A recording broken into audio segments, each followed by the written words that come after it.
मतलब इतनी ज्यादा दिल दहला देने वाली कहानी आपने शायद ही सुनी होगी। तो एक माइनर लड़की उन्नाव के एमएलए कुलदीप सिंह सेंगर के घर जाती है काम मांगने के लिए, और ये एमएलए लड़की सोच के देखो कहानी यहाँ से शुरू हो रही है। इस इंसिडेंट के 3 दिन बाद ही 3 लोग उस लड़की को किडनैप कर लेते हैं और उसे ड्रग्स देके कई दिनों तक उसका करते हैं। लड़की औरिया में मिलती है और एफआईआर दर्ज की जाती है। एमएलए के खिलाफ नहीं, सिर्फ उन 3 लोगों के खिलाफ, क्योंकि पुलिस एफआईआर में एमएलए का नाम लिखती ही नहीं है। लड़की पर यूपी पुलिस दबाव बनाती है, जिसकी वजह से वो यूपी से बाहर चली जाती है और रिटर्न कंप्लेंट्स भेजती है सीएम ऑफिस और बाकी सीनियर ऑफिसर्स को, लेकिन कुछ नहीं होता है। लड़की की मां कंप्लेन लिखवाने के लिए मजिस्ट्रेट के पास जाती है, जिसके कुछ दिन बाद ही लड़की के बाप को एमएलए का भाई और उसके लोग बहुत मारते हैं और उसे पब्लिकली मारने के बाद उल्टा उस लड़की के बाप पर ही कंप्लेन दर्ज करवा देते हैं और उसके बाप को उसी दिन तुरंत अरेस्ट भी कर लिया जाता है। अरे कार्रवाई तो होनी ही है, एमएलए के आदमी ने कंप्लेन दर्ज करवाई है, आप और हम तो कीड़े मकोड़े हैं। अब ये सबसे परेशान होकर लड़की योगी आदित्यनाथ के घर के बाहर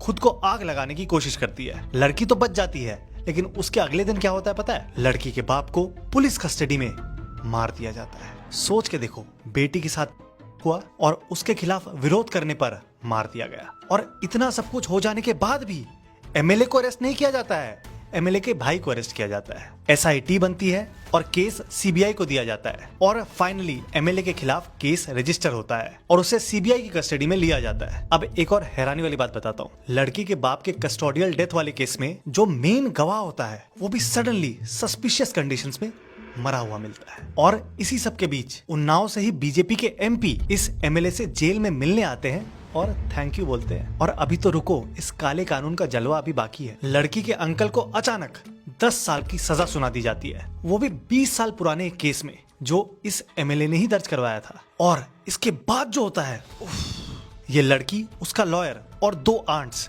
एक गाड़ी में जा रहे थे कि एक ट्रक जिसका नंबर प्लेट छुपा हुआ था इस गाड़ी को टक्कर मार देता है। वो दोनों आंट्स वहीं मर जाती है और वो लॉयर भी बाद में मर जाता है और लड़की बुरी तरह से घायल हो जाती है। अब इस कार एक्सीडेंट से पहले देश के चीफ जस्टिस ऑफ इंडिया को लड़की ने एक लेटर लिखा था, जिसकी वजह से सुप्रीम कोर्ट ये सारे केसेस दिल्ली ट्रांसफर करवा लेता है और इस एमएलए और उसके साथियों के खिलाफ चार्जेस फ्रेम होते हैं। और फाइनली इस एमएलए को कोर्ट दोषी पाती है और उम्र कैद की सजा सुनाती है। और अभी इतने सीरियस क्रिमिनल को दिल्ली हाई कोर्ट ने बेल पर छोड़ दिया है और इसकी उम्र कैद की सजा भी सस्पेंड कर दी है। मेरे देश का कानून बहुत महान है। लेकिन पुलिस उनके पीड़िता और उनके साथ वालों को उठा ले गई इंडिया गेट से। घर तो उनका उन्नाव है, घर तो उनका उन्नाव है। दिल्ली से